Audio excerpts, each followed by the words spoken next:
Hi, my name is Cassandra McClure, and I'm a clean beauty artist, entrepreneur, and podcaster. And today I'm going to show you how to achieve a glitter eyeliner look. Step one is to make sure that you have the correct adhesive.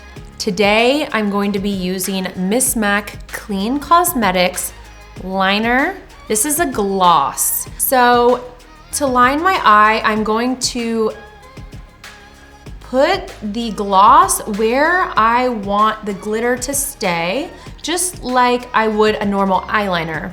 Next, I'm going to be using the glitter. So I have this beautiful blue color that I'm gonna be using. And if you want to put a little bit of the glitter out so I can see it, and then I'll be able to grab the glitter a little bit easier. And then I'm just tapping off any excess, because if you don't do that step, it can end up in your eye. Then I'm going to just press the glitter into the line where I want it to go, and I'll repeat that step.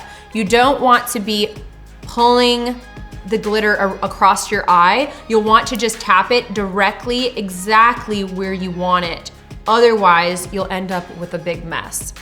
So again, I'm dabbing, tapping, making sure I have just enough to cover the little area that I'm trying to reach right above my eye line, so that I'm getting a nice, smooth, even, clean line. So I'm almost done with the eyeliner. And if you feel like you want a little bit more, then you can add a little bit more gloss and a little bit more glitter.